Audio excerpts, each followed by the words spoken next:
Welcome to our first Tween book talk with middle grade authors Kaela Rivera, Bruce Jacobs, and I'm Lyndi Allison, a middle grade young adult author. You'll find our bios in the description. Today, we will take you around the world as we share what mythologies we're reading and writing about in middle grade and young adult literature. And we'll tell you what we're working on now. Rolo May said, "Myth is a way of making sense in a senseless world. Myths are narrative patterns that give significance to our existence." Today, I'll chat with Kaela, author of Cece Rios trilogy, and Bruce, who wrote Seek, Zuder, and the Eye of Valor, books inspired by myths. So Kaela, what middle grade or young adult books have you read that are inspired by mythology? Thank you for having me here, by the way. And I, of course, I'm a huge sucker for mythology and for folklore, for, like urban legends, all of those. I just adore all of them. So I've been reading them since I was a child. My nanny, my grandmother in England, she used to send over all kinds of mythology from England, even because she knew how much I liked it, and I just sit there like consuming it. Now I'm also half Mexican, so I'm Latina, and as I got older, of course, Mexican mythology became the next big important one in my life. So studying like all of the ancient tribes, the urban legends of nowadays, all of those things. And I've been so happy to see so much more mythology come out from so many more different cultures, like for the last like 5 years or so. And so it's been a very exciting time for mythology buff, right? So I have a few I wanted to share today. So one of them is Josephine Against the Sea by Shakira Bourne. This is Caribbean mythology. So Shakira even told me a lot of the background of writing this story was so like going all across her island and interviewing like all of the old people, because Caribbean mythology doesn't really have, it does not have much of a academic records, we'll say that. A lot of the languages growing up in the islands are oral. A lot of the traditions are oral and superstition. So she had to go and do all of that work herself, categorize them, cross-reference them. Some people say it's this way, some people say it's that way. But Josephine Against the Sea is like the byproduct of all of that firsthand investigative research. And so automatically, it's cool because of that. But it's also a really cool adventure about Josephine realizing that her dad is dating like a water spirit and her going on a mission to break them up. So it's got like, it's fantastic. Highly recommended. Check it out. She's also coming up with a second one I think is worth mentioning. It's not out yet, but I got an advanced reader's copy, so I'm just going to tell you. It's about Nightmare Island or Duppy Island. Oh, I'm going to have to remember the title. But look for Shakira Bourne's next book, because it's about the horror myth of the faceless children and a girl who is like really spooked by anything horror getting trapped on an island with faceless children who are trying to take her brother. So I'm like, oh, that sounds terrifying. I love it. So another one that I really like, look at this gorgeous book, first of all, look at that. So that's Raya and the Blood of the Nectar by Payal Doshi. Payal Doshi is fantastic and adorable, by the way. And she talked about how when she was growing up and she was writing, she's from India. And when she was writing, her teacher asked her about, why are you writing stories about white people when you're Indian? And she was like, at first, but as she grew up, she started to realize that there just wasn't many books about people like her. And so she wanted to delve into the magical world of India and base it all around that. So this is a main character from India who goes into the mystical world of Astranthia.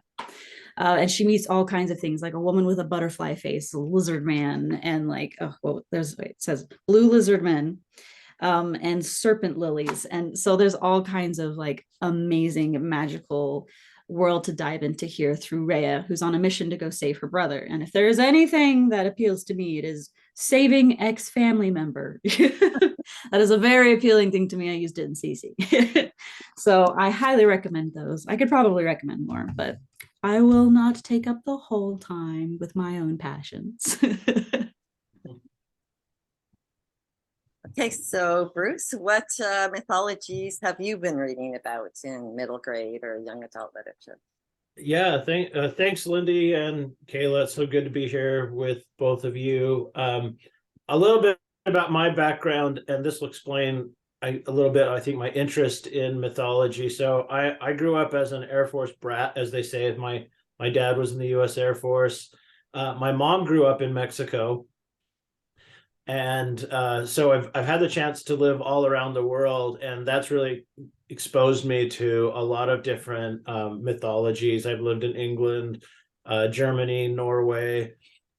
So that just kind of whetted my appetite for all these great mythologies. And then when I started writing my own book, I started really geeking out and getting into to other middle grade books, mostly based on mythology. So one that I've really enjoyed was The Serpent Secret by Sayantani Dasgupta, which is another Indian mythology book based on an Indian girl who finds out that she's really an Indian princess right at the time that some mythical demons come and steal her parents. And so she has to go save the day, and she meets these fun characters along the way. Great voice in that book.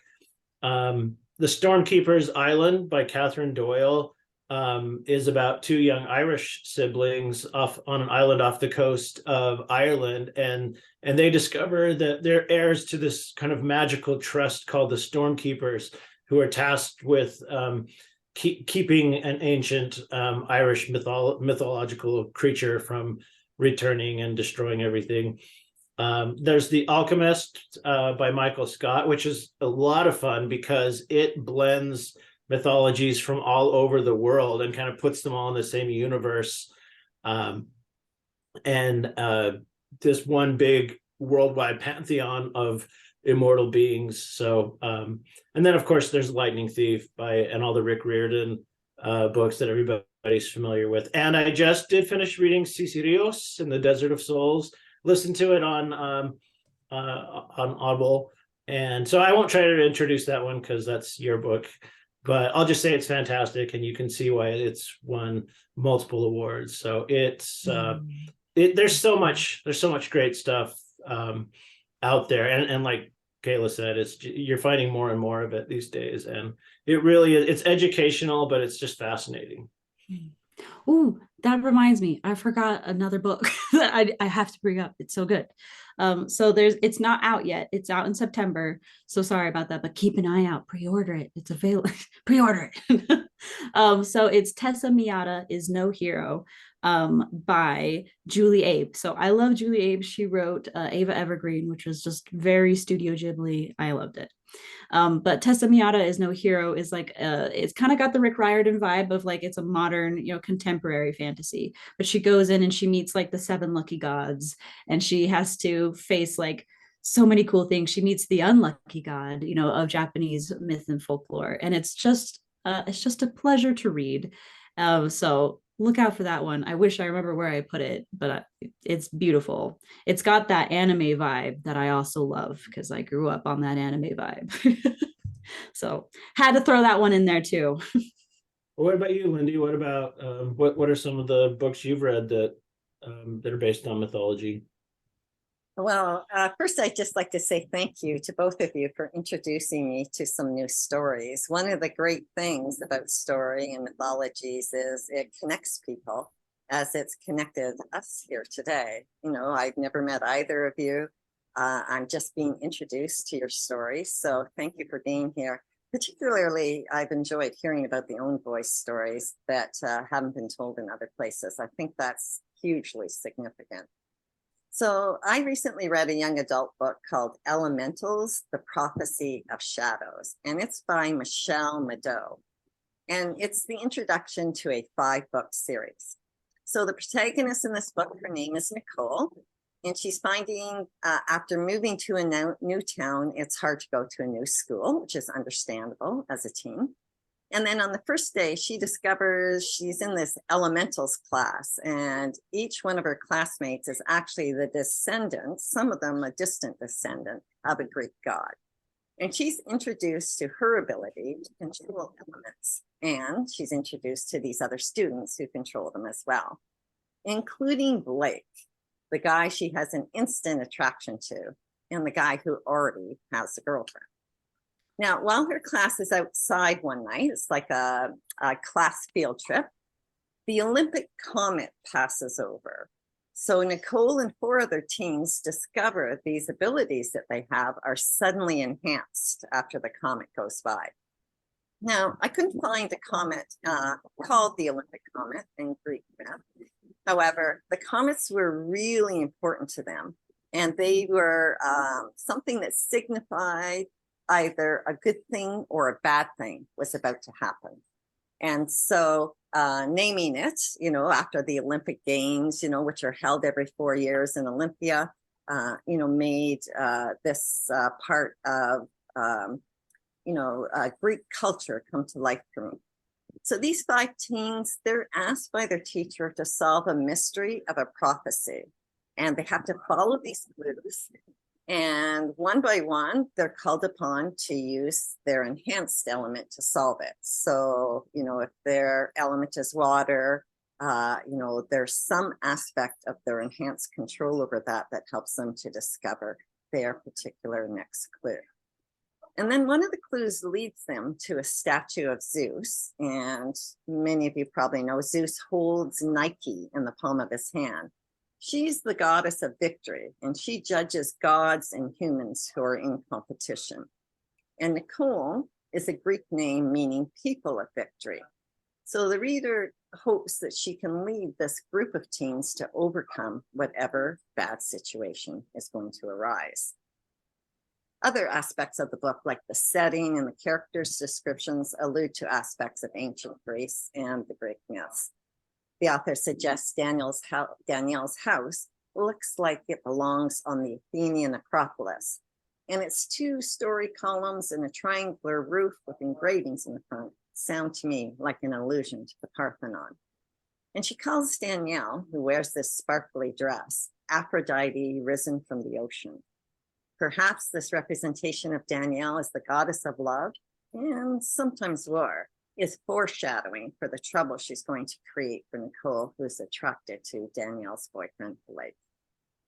While her other classmates are distant relatives to God, Nicole finds out that her father is actually a Greek god, but she doesn't know which one. And by the end of book 1, the reader doesn't know either. And so I began to wonder, is this going to be a story about Zeus, who's her father, like the statue who holds Nike, which resonates with her name, Nicole, in his hand? It kind of accounts that her element is ether and why she is both a leader and a healer of the others. But like me, the other readers are going to have to read the rest of the books to find out. So those are some of the books that we've been reading with mythologies. But Kaela, you've also been writing about mythology, and they've been an inspiration in your books. What mythologies have you been writing about? Yeah, so as Bruce and you mentioned a little bit earlier, I write the Cece Rios in the Desert of Souls. This was the first book, and it's now a series. So I love, there's so many things that I wish I could have crammed into these books, and I didn't because I wanted to savor the ones that were in there. But there's some highlights. I'll go through some of the highlights in the first book, at least. We have La Llorona, who is a classic. I think most people know La Llorona. If you don't, look it up. It's also one of the most fascinating myths in Latin America, because La Llorona is this story of the wailing woman, the ghostly woman, who she haunts waterways. She originally was supposed to be a woman who drowned her own children. Why? There are various accounts as to why, as in most mythology. But quite a few agree that she wanted to be with some like rich man or something. So she drowned her kids so she could be. And then he was like, no, I don't love you. And so then she was like, "Wah!" And I think maybe in either remorse or regret or some combination of heartbreak, she also drowned herself. And so now she's a ghost who haunts waterways, and she will drown your kids if they're out at night near the waterway. This is also a very clever way of telling your children not to get near water at night, where they might slip in and drown and be taken away where you can't help them. So many people in my family grew up with the whole like, no, we don't go near the water at night. La Llorona's there. And it's still there in them as adults. You're like, we don't do that. Or they do the other version where they're like a nice distance from the waterways, but they're sitting there waiting, looking, watching for La Llorona, trying to catch her instead. Yeah, that's terrifying. Yeah, it was really, really spooky. And most Mexican and Latin American mythology is. But I highlight La Llorona also because it's one of the most fascinating, like historically, one of the most fascinating stories through Latin America, because just about every country in Latin America, Central America, South America, like all of it has a version of La Llorona. And it's because when you go back to like ancient tribes, like 1000 or even BC, they all have some version of this story, which is to think that it was originally a different sort of folklore. And then with the Spanish conquistadors and the belief of ghosts and with the development of the classism, I think that also played into La Llorona's story. The rich guy, that developed into the modern version of it. But everyone's got a version because it was originally a different sort of folklore. So it's a really cool way to map the evolution of myth throughout centuries, because people aren't static, so our mythology isn't static either.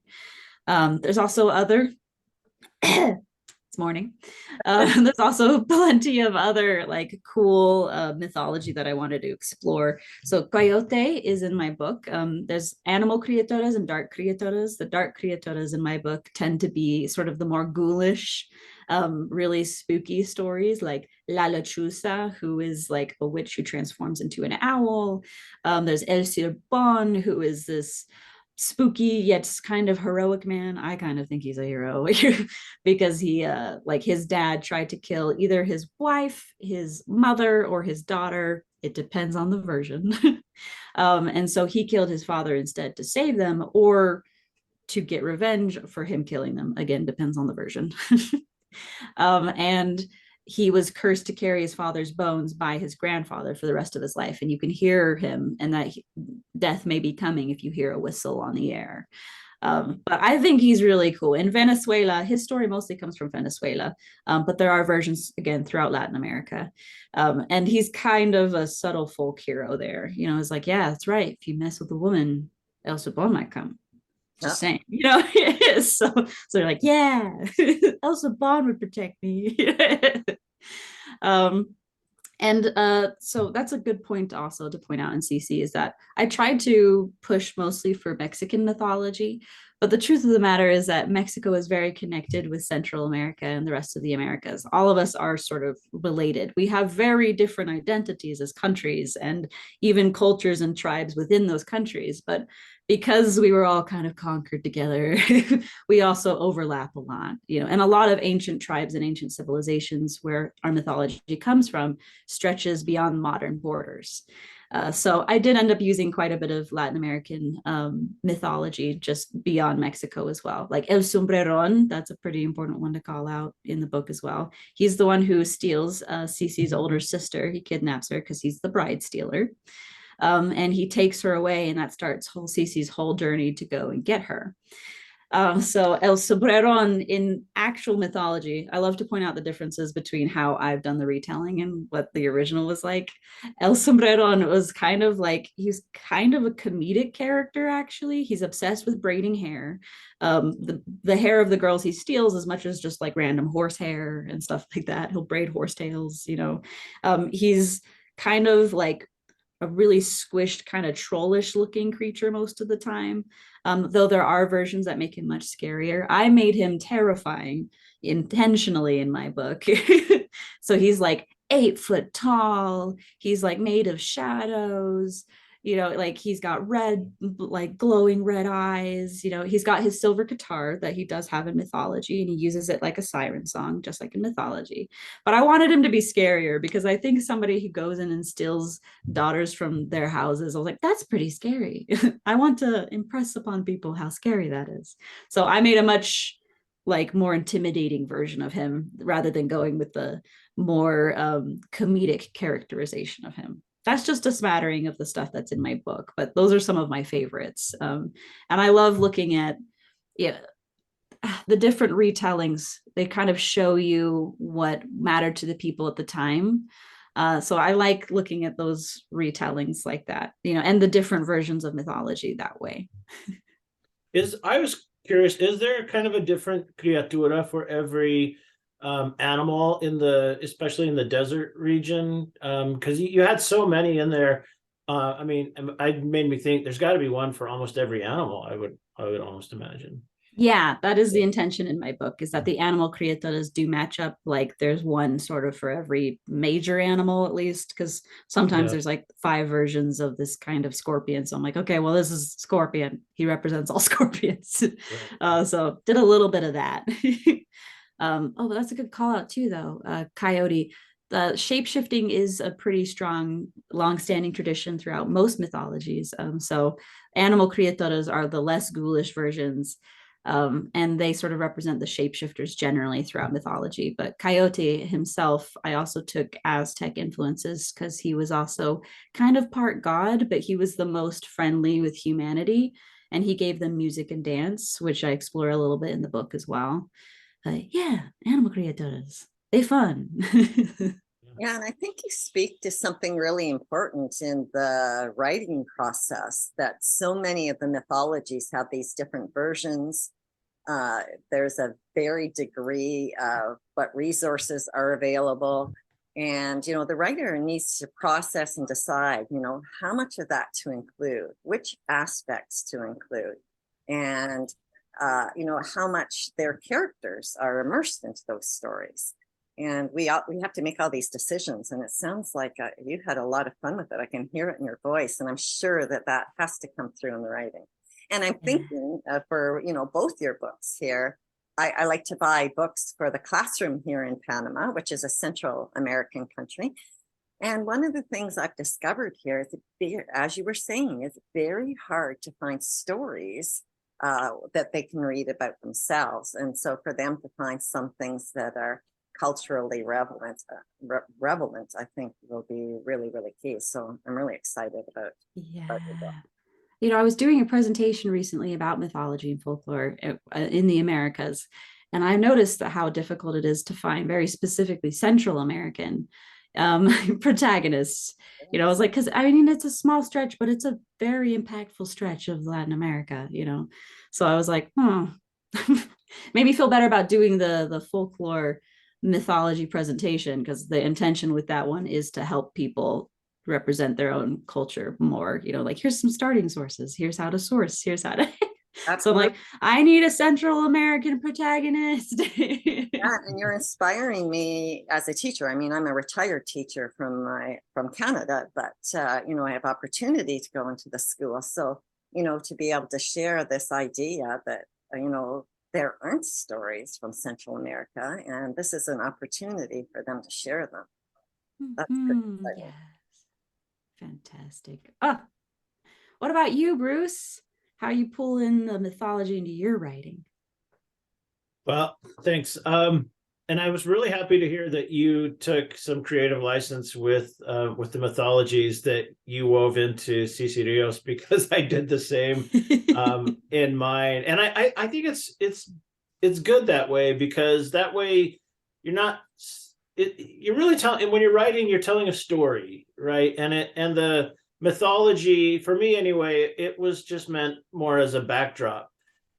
Something to kind of base the story on, to kind of keep it afloat. I think of it kind of like a boat, right? Where the story are the people on your boat, and where you're headed and what you're trying to achieve. And the mythology, at least in my story, is more of the water that's keeping the boat, afloat as it moves along. And you don't want the water to get in the boat and sink it. So you don't want that mythology just to to take over the story, because story is really about theme and about character development and what's happening to these individuals as they're going about trying to save the world or save their family or whatever it might be. So They need to serve each other. Yeah. Yeah. So you know, I'm of European descent, obviously. And as I said, I have a background of living in Europe and different countries, and it just got me really curious about the different mythologies that are out there. One place that I didn't get to live was Ireland, but for whatever reason, I found myself really drawn to it. My brother did a 23andMe test and found out that he had like 16% Irish. So maybe, you know, it's in me too. And I've got some ancestor back there who's pulling me along or something. He's calling for it. Yeah, I don't know, but I just have always, like, I started reading about it, and I found that they've got this amazing pantheon of gods and goddesses, just to rival what you see in Greek or even Norse mythology. And I think maybe the reason it doesn't get as much publicity is the names are really hard to pronounce because they're Celtic. And so you've got all these consonants and vowels in places that don't seem to make sense to the English mind, like Cuchulainn or Cuchulainn, depending on how, but he's this kind of Achilles-like figure in Irish mythology, who's this real hero, and he can, you know, do amazing jumps and leaps and sword play and all this stuff. Well, anyway, I started writing my story way back in 2005, and this is before I'd even heard of Rick Riordan. I think Lightning Thief came out later that year, but I didn't get far into it before I started checking out books from the library. And I mean, I could barely use Google at the time, so I was old school. I was checking out books, and I did find that I was getting kind of lost in all of these different. In Ireland, they've got the old Tuatha De Danann creatures, and then they've got the Fianna warriors, and they're kind of from different time periods. So in my book, I wanted to take elements of both and kind of blend them together.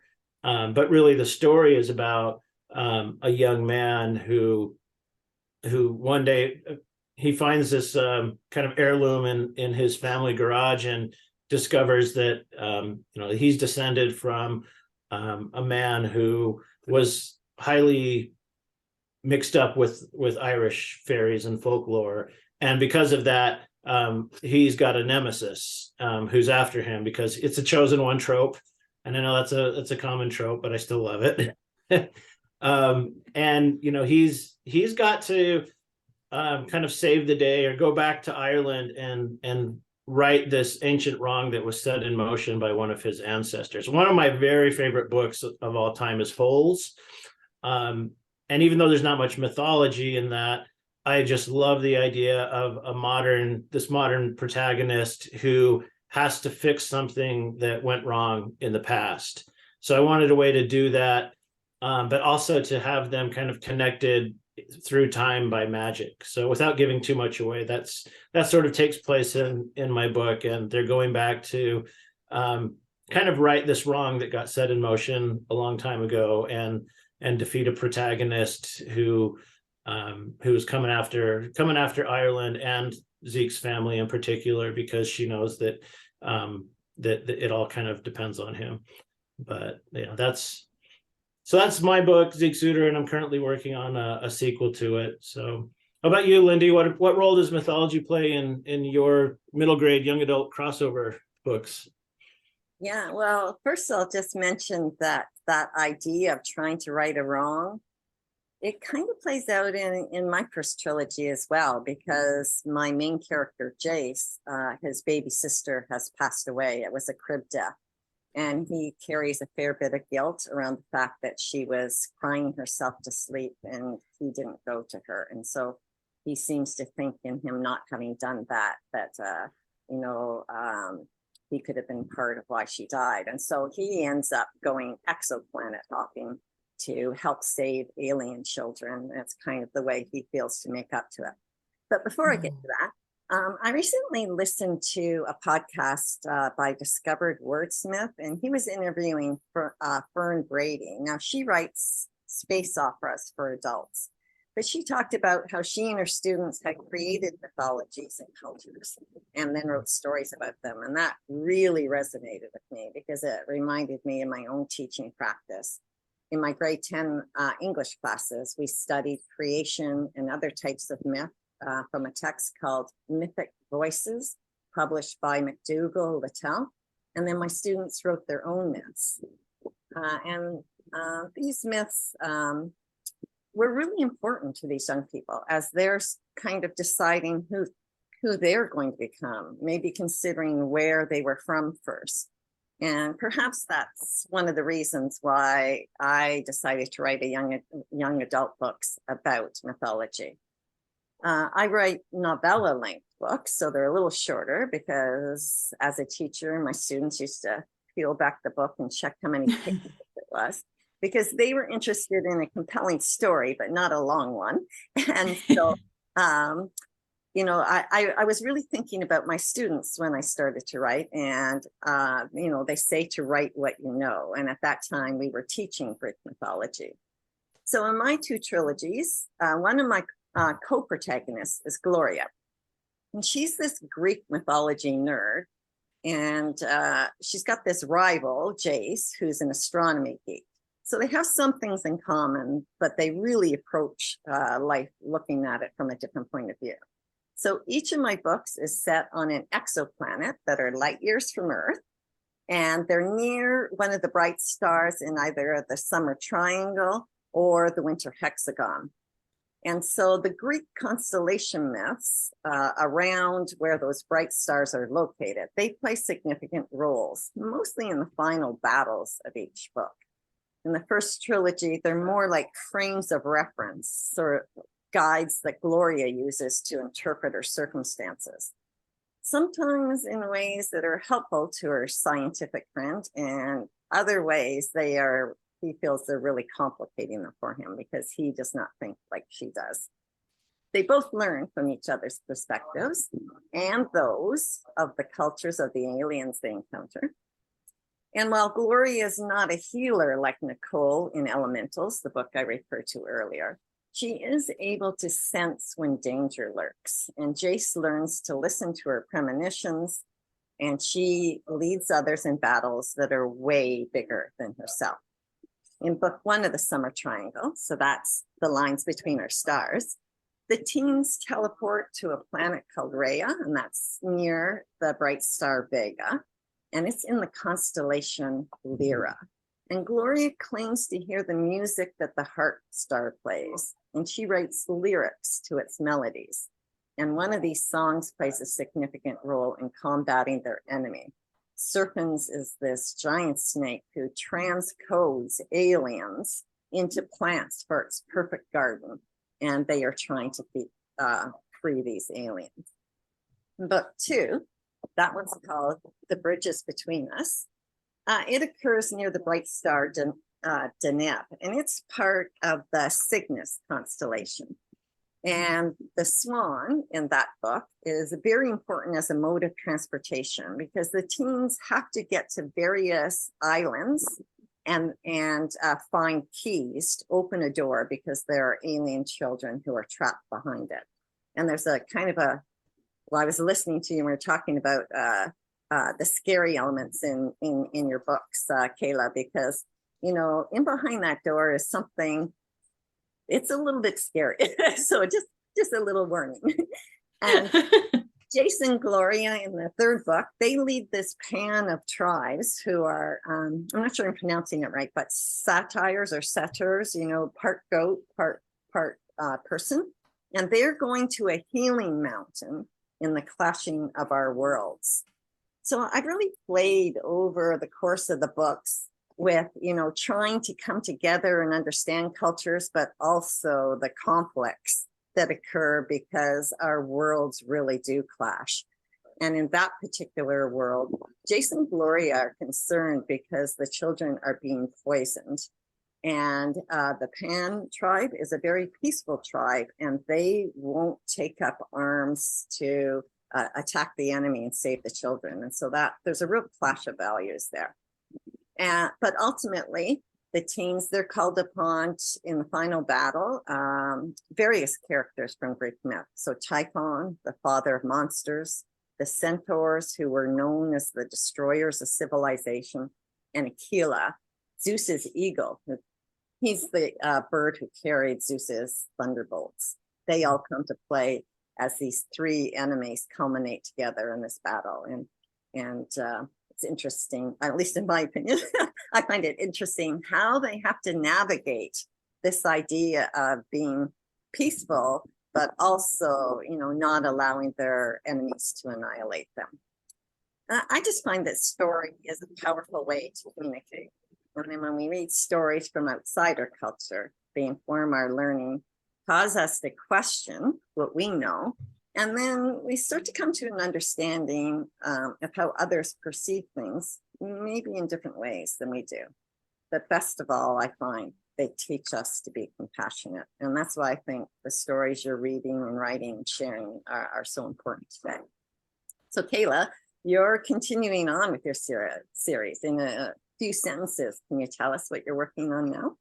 Yes. So I am currently working on the third book that will end the trilogy, the Cece Rios trilogy. In fact, it is due tomorrow. So it's very familiar to me right now. So the first book, Cece goes to rescue her sister. The second book, she has to go into Devil's Alley, which is where the criaturas are from, to face El Cucoy, who is the king of criaturas, the boogeyman. And the third book is a big showdown that reveals a lot of the inner workings of how the four gods in the story work, how Cece has to, all the things that Cece's going to have to face, the brujas and Devil's Alley's new queen, which if you read the second one, you'll know what I'm talking about. So pulling all the strings together so I can send it off tomorrow. Yeah, that's tricky. Sounds exciting. And what about you, Bruce? What are you working on? I am, so Siegzuter and the Eye of Balor is my debut novel, and I'm currently working on a sequel to it, which is almost a prequel rather than a sequel. It's going to focus more on Zeke's younger sister, Janie, but it's also going to focus more back in time about what was going on before the events of my current book, which you can't really see. There it is, but it's on screen. And what's going to happen is they're going to be trying to thwart the Great Irish Potato Famine, which you may have heard of in the 1850s, caused mass immigration out of the country and killed, unfortunately, millions of people died of starvation during that famine. Well, in my story, it's going to be caused by supernatural causes rather than natural causes, and they are going to have to work together again through time to solve that problem and keep it from completely destroying the country. But I love that idea because there's so many people scattered throughout the world now of Irish descent. In fact, there's like something like 50 or 60 million Irish descendants living outside of Ireland, and about maybe 4 or 5 million currently who live in Ireland. And you've got the entire cities in the United States, like Chicago, who dyes their river green on St. Patrick's Day because they are so proud of their Irish heritage. So it's just it's a real point of pride for so many people around the world to have that, to claim Ireland as the Emerald Isle as sort of their home country. So I want to tell that kind of famous piece of history from a different point of view through a magical lens. We'll see how it goes. And what are you working on, Lyndi? That sounds like a lot of fun, Bruce, drawing from what's occurred, but then, like you mentioned with Kaela, being able to have the freedom to take that information and then to write the fictional stories around them. I'm currently editing the Winter Hexagon trilogy, and This one is still the Greek myths. It's still the same two protagonists. And the difference is where they're referencing the myths in the first trilogy. In this trilogy, they become much more immersed in the myths and they experience them more. And so then in book one, The Healing of Our Wounds, that's based on the constellation Orion. And in that story, Orion's a hunter, and he's actually a space copter that the teens are asked to use as a way of going into space and blasting hydrogen into Betelgeuse, which is the bright star known as Orion's shoulder, so that they can save the supergiant star from dying. But there's a lot more behind that. So you have to read that to find out, what's going on there in terms of why they're being asked to do that. There's a lot more to that particular story. I love how you're taking mythology and put it in space. And No, and so That's really- cleverly, Yeah. like using the original constellations, but you're like, but they're real. And I'm like, whoa. So then in the friends we become, I'm playing a lot more with the relationship between Jason and Gloria. Are they friends? Are they going to become something more? But Jason actually becomes Jason on board the Argo with the Argonauts. And so they're on board this ship with the Greek gods.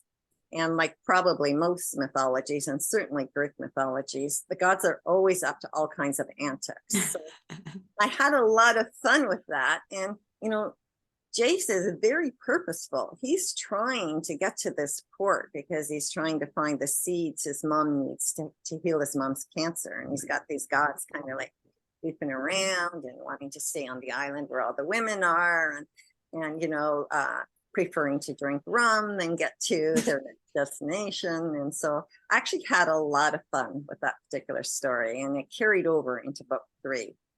I'm still playing with the title. I think it's going to be something like Our Journeys to the Stars. And this one has the teens facing Echidna. Now, Echidna is actually Typhon's wife from the last book of the first trilogy. So she's the mother of monsters, and she has all these monster children. And they are actually going to meet the Minotaur in Daedalus's labyrinth. So, and guess where those seeds are? In the labyrinth. So, it's something they just are going to have to face. By the way, Lyndi, I have to confess, I learned something from you that I'm a little embarrassed to admit, but I did not realize the name Nike came out of Greek mythology. So when you talked about Zeus holding Nike in his hand, the first thing I imagined was a giant swoosh. She actually references that in the story, saying that Nike's wings are in the shape of a swoosh. So they do allude Nice. to that. But That's fun. It shows you, right, how these myths find their way into our culture, and you can see why Nike would choose a goddess of victory, right? So yeah, they're like, that would make a great shoe, and you're like, it does.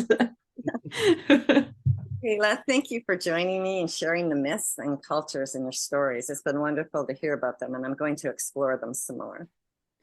Well, thank you for having me. It's been really, really fun to discuss all the cool folklore and the way that it connects us across the world.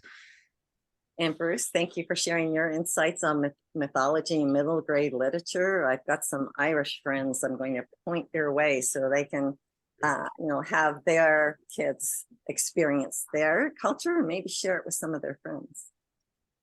Thank you. So good to be here with both of you, and hopefully maybe we can do it again sometime. Oh, I love that. And for our listeners, if you're interested in a handout about one way you can approach writing based on myth, feel free to email me at linda@thewordtour.com. That's Linda with a Y, Lynda. And I'll send you a PDF entitled Myth Inspiring Writing. It might be useful for teachers in the classroom or for writers who want to explore. You're also welcome to connect with Kaela and Bruce as well. Their contact information will be in the description. We welcome your questions, your comments, and future topics. If there is something you'd like us to discuss from middle grade or the lower end of young adult literature, please let us know. And this is our first tween book talk. Usually I do teen ones. So, Please comment.